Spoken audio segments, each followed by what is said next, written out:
तो देखो last class में हमने देखा था कंडीशंस फॉर ये finding the secondary position of secondary minima. और हमने देखा था कि पोजीशन ऑफ सेकेंडरी मिनिमा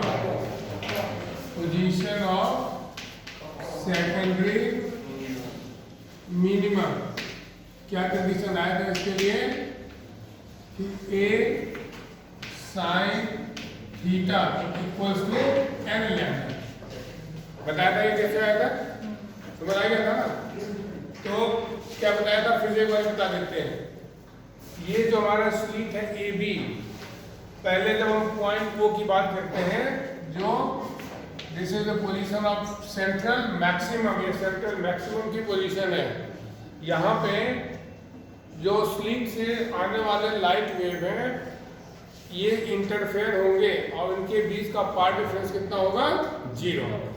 जब 0 पार्ट डिफरेंस होगा तो this point will become bright, that is यहाँ पे कंस्ट्रक्टिव इंटरफेरेंस होगा और यहाँ पॉइंट ब्राइट बनेगा। इसे हम क्या कहेंगे, position of maximum, that is central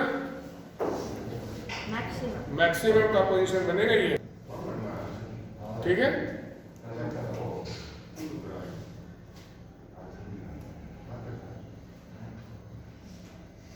तो this is the plane of central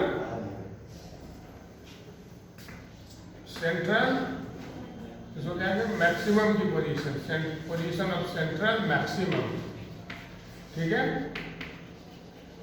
अब इसके बाद हमने देखा था कि इसके बाद स्क्रीन के ऊपर suppose we take any arbitrary point P which is at a distance x from the position of central maximum. Point P को ब्राइट होना है या डार्क होना है, वो कंडीशन किस पे डिपेंड करेगा, दोनों लाइट वेव के पाथ डिफरेंस पे। पाथ डिफरेंस हमने bn निकाला था, a ये हमारा d है ना, तो b sin थीटा, इसको a कर दो बल्कि a sin थीटा से हमने इसके निकाले पाथ डिफरेंस। अब मान लो कि ये पहला हमारा बनता है सेकेंडरी मिनिमम की पोजीशन, ठीक है।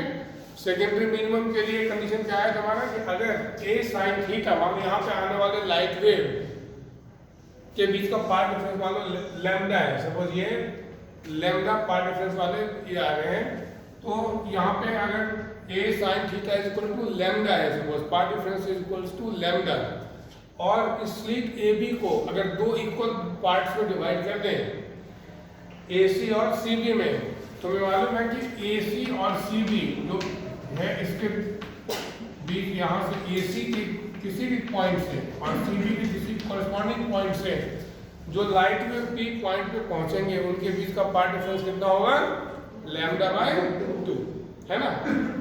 समझ आएगा नहीं है, या और भी दूसरे एग्जाम्पल से समझा दें। मान लो कि फॉर एग्जाम्पल ये हमारा स्लीट है, suppose this is the slit. यहाँ पे मान लो ये बहुत सारे पॉइंट है, ये there are large number of infinite number of this. मान लो हम इसको मानते हैं कि सपोज 100 पॉइंट है, इसको 100 पॉइंट्स है, 100 पॉइंट्स है, 100 सोर्सेज है।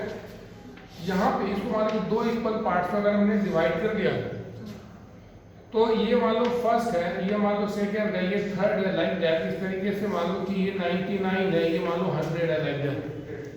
अब देखो कि फर्स्ट हाफ से, पहले हाफ से जो फर्स्ट से आ रहा है लाइट वेव और दूसरे पार्ट के यहाँ से 51 से आ रहे हैं, ये दोनों आके यहाँ पे सुपर इम्पोज होंगे। इन दोनों के बीच का पार्ट डिफरेंस कितना होगा भाई, यहाँ और यहाँ से आने वाले लाइट वेव के बीच का पार्ट डिफरेंस कितना हो रहा था, लैम्डा। अगर इसको 2 इक्वल पार्ट में डिवाइड कर दिए तो पहले से जो आएगा फर्स्ट से आएगा और 51st से आएगा, 51वें से आएगा, इन दोनों के बीच का पार्ट डिफरेंस कितना होगा, आधा हो जाएगा, λ/2 हो जाएगा। वैसे अगर सेकंड से आता है, ये सेकंड से आया और यहाँ पे 50 सेकंड से आया, इन दोनों के बीच का पार्ट डिफरेंस कितना होगा। सिमिलरली थर्ड से आया, 53rd से आया, पार्ट डिफरेंस कितना होगा, कितना हो जाएगा, λ/2। और λ/2 पार्ट डिफरेंस से अगर कोई भी वेव सुपर इम्पोज करेगा तो वेव कैसा, तो इंटरफेरेंस कैसा होगा, डिस्ट्रक्टिव इंटरफेरेंस, ठीक है, डिस्ट्रक्टिव इंटरफेरेंस होगा। और डिस्ट्रक्टिव इंटरफेरेंस के लिए ये क्या बनेगा, point point of minimum intensity that is dark point. इसे हम क्या कहेंगे? Position of secondary minimum. तो यही बताया यहाँ पे कि हमने AC स्टील को दो इक्वल पार्ट में डिवाइड कर दिए। अब यहाँ से जो आने वाले लाइट वेव है ये यहाँ पे सुपर इम्पोज होंगे, इनके बीच का पार्ट डिफरेंस बनेगा λ/2 और λ/2 पार्ट डिफरेंस से सुपर इम्पोज होंगे तो डिस्ट्रक्टिव इंटरफेरेंस होगा और ये हमें सेकेंडरी मिनिमा की पोजीशन बताएगा। तो फर्स्ट हमारा पोजीशन क्या था? A sin theta is equal to lambda. वैसे अगर 2 लैम्डा के पार्ट डिफरेंस से अगर लाइट वेव आ रही है means Dn is equal to 2 lambda, तो A sin theta is equal to 2 lambda. अब इसको हम 4 इक्वल पार्ट्स में डिवाइड कर देते हैं। सपोज यहाँ पे मान लीजिए जैसे हमने इसको 2 में किए थे ना, अगर इसको 4 में अगर करते मान लीजिए आधा यहाँ इसका भी आधा आधा कर देते हैं। अब यहाँ पे 1 2 3 और 4 बन गए तो 25 का डिफरेंस होगा। तो फर्स्ट पार्ट के पहला जो डिस्टर्बेंस है पहली लाइट वेव है, सेकेंड पार्ट का जो है कि वो 26 वाला होगा। फर्स्ट और 26 यहाँ पे सुपर इम्पोज होंगे, पार्ट डिफरेंस कितना बनेगा? λ/2 भाई 4 पार्ट में क्या है ना, ये पूरी 2 लैम्डा है ना, ये हमारा 2 लैम्डा है ना। अब तो 2 लैम्डा है तो इसको λ/2 के 4 पार्ट्स में किए तो पहले पार्ट से जो पहले पॉइंट से आ रहा है और सेकंड के 26 से आ रहा है, तो इन दोनों के बीच का पार्ट डिफरेंस λ/2। सिमिलरली सेकंड से आएगा और दूसरे के 27 से आएगा। सिमिलरली अगला भी देखो, थर्ड और फोर्थ का भी है। तो ये चारों जब सुपर इम्पोज करेंगे तो पार्ट डिफरेंस कितना बनेगा इनके बीच का? λ/2। तो कैसा पॉइंट बन जाएगा ये? फिर डार्क पॉइंट, सेकेंडरी मिनिमा की पोजीशन। तो सेकेंडरी मिनिमा की पोजीशन क्या होगी?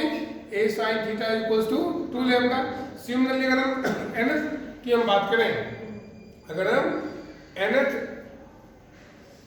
सेकेंडरी मिनिमा की बात करें तो क्या बन जाएगा? पोजीशन ऑफ यहाँ पे ये nth secondary minima, nth secondary minima की कंडीशन क्या होगा? A sin theta equals to n lambda. What is clear? यहाँ पे वैसे भी कह सकते हैं कि यहाँ पे इंटरफेरेंस का उल्टा काम हो रहा है। इंटरफेरेंस में ये कंडीशन किसके लिए था? ब्राइट पॉइंट के लिए, कंस्ट्रक्टिव इंटरफेरेंस के लिए। डिफ्रैक्शन में क्या हो रहा है?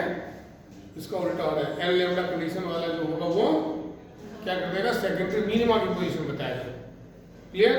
और चूंकि nth के लिए है तो हम इसको लिखते हैं suppose A sin theta n equals to n lambda. Clear? अब इसकी विड्थ क्या होगी?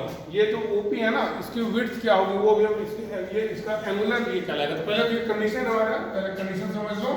तो this is the position of nth secondary minima. आई बात समझ में? अब हम position of secondary maxima decide करते हैं। अगर मान लो कि ये P पॉइंट जो है सेकेंडरी मैक्सिमा की पोजीशन बनती है, मींस ब्राइट पॉइंट बनता है। अगर ये ब्राइट पॉइंट बने